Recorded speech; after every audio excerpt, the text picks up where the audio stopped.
قل لو كان البحر مدادا لكلمات ربي لنفد البحر قبل أن تنفد كلمات ربي ولو جئنا بمثله مددا. القرآن يقول: وإذ قال ربك للملائكة إني جاعل في الأرض خليفة. أحد المفسرين، مش هقول هو مين، غلط وقال وهو بيتكلم في آدم قال إنه خليفة الله في الأرض. الراجل غلط. الأمة كلها علمائها وخاصتها وعامتها لما تيجي تتكلم عن آدم تقول خليفة الله في الأرض. الجملة توجع الودن وتوجع القلب. هل لله خليفة؟ ومنهم بقى شوف بقى التجرؤ بقى، شوف الجرأة.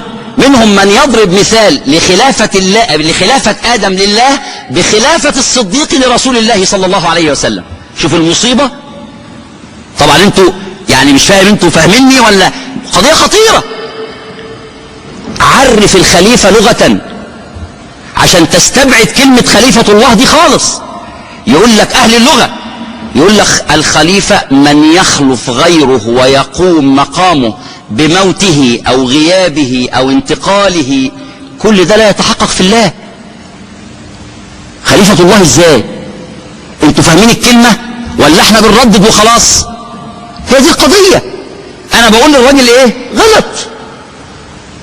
غلط نفسر غلط، صلحوا، اعترضوا، انتبهوا، تكلموا.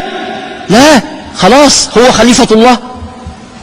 الله يا أخي، ده ربنا سبحانه وتعالى ساعة ذكر اسم الله أراد أن يعلمك مناط هذا الاسم فقال ليس مثله شيء. لا، ليس كمثله. الأمة نايمة، الأمة نامت. احنا علينا مسؤولية كبيرة، مش فينا احنا، ده احنا اللي كنتم خير أمة أخرجت لمين؟ للمسلمين، للمؤمنين. يعني هو في المطلع الكتاب قال ذلك الكتاب لا ريب فيه هدى للمتقين.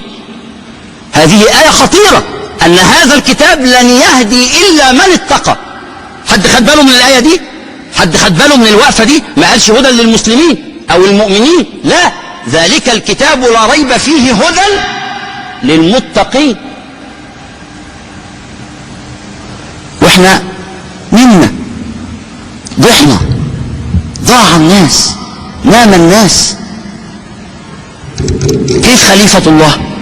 أنا أرى أن تفسير هذه الآية بهذا التفسير هجر للقرآن، هجر لمراد الله في القرآن.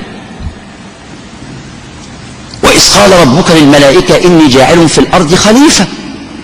خليفة يخلف غيره، خليفة على رأس ذرية يخلف بعضها بعضا.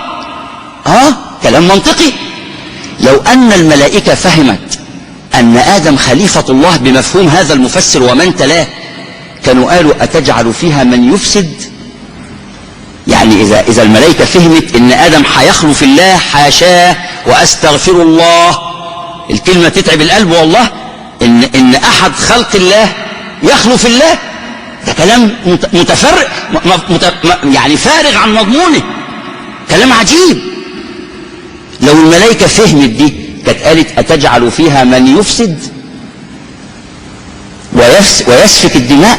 أتجعل فيها من يفسد فيها ويسفك الدماء. وده خليفة مين؟ هم فهموا أن خليفة الله، إنما الملائكة فهمت أنه خليفة أي على رأس ذرية يخلف بعضها بعضا.